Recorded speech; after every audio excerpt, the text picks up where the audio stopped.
I think that in my life, I'm just like anybody else.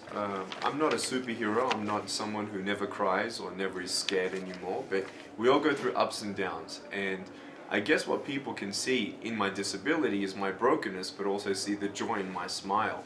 And they're curious, how do I get my strength and how do I get through depression and fear? And I think people are just challenged to say, wow, if a man without arms and legs can dream big, then so can I. You have a phrase there that it says, dream big and never give up, and another attitude is attitude. But one question that I have is, someday, before you start speaking about this, did you have an anger or did you feel bad against God? Yeah, when I was a child, I really didn't understand God at all, wondering why was I born this way. And I actually blamed God for the pain. And in the Torah, it explains very, very clearly that God is not the one who gives us pain. It's the enemy, but what the enemy tried to use for bad, God can turn into good. So I didn't understand that for many years. I felt alone. I was bullied at school. Everyone had more than me, and I never thought I'd ever have a hope, plan, and a future. Jeremiah 29 verse 11. For I know the plans I have for you, declares the Lord. Plans to prosper you and not to harm you. Plans to give you hope and a future. And so I knew that, but I couldn't see it. And faith is believing in something you do not see. And it took some time to get through that depression. I actually nearly tried to commit suicide. I nearly was successful. And I'm so thankful I'm here. And I just hope they can see, everyone can see, that if God could do this with my broken pieces, then He can do beautiful things with everyone's broken pieces if we trust Him.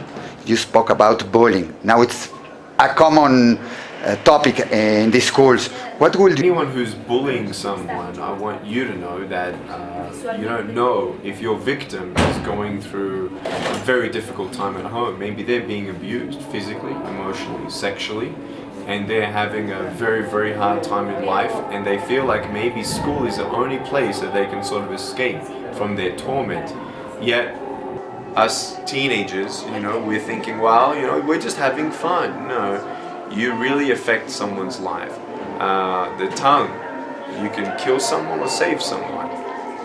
You can really make a difference in someone's life. And so I don't want to be a part of a reason for someone to hate their life. I want to be part of someone's reason to live and never give up. And what would you say to the victim that is suffering the bullying? How to manage it? If you don't know the truth of your value, then you will die with the lie. And in Psalm 139, I'm fearfully and wonderfully made. And we're not a mistake. We all make mistakes, but none of us are a mistake. Life is a journey. And so we must understand that your value is not determined on how you look or what you have. Happiness is sought after everyone, yet where do you find it? It's not in money or drugs or sex or alcohol or pornography or things around the world. The greatest things in this life are not things. And so with faith and a positive attitude, you can overcome all things. Teach your kid when somebody's kids are very mean. Somebody tells him something about you at school. We tell all the children wherever I go, and I'm going to say the same thing to my son. Don't worry about what other people think of you. You're beautiful just the way that you are. Instead of being angry for what you don't have, be thankful for what you do have. And when you don't get a miracle, you can still be a miracle for someone else. Thank you. We're working with Kadima now here. For some people, it's very hard, and they told me to see somebody that has some disability. What would you tell these people? It's not like, I don't know, it's not like hate, it's like fear or not to know what to say. It's hard for somebody to say he doesn't have any links. What do you say to these people who has that special? The people who want to interact with people with special needs? No, when they see you, they say, for example, somebody tell me, I don't want to go, I feel strange going to the meeting with him because... No, I think what we got to understand is, breaking down those barriers. Every person has disabilities. Everyone has brokenness. Everyone has fear. You can see my physical limitation, but we can see that there are many people who put limits on themselves, even with able-bodied people. So we got to love each other. Our value is not determined on how we look or what we have. We're all God's creation.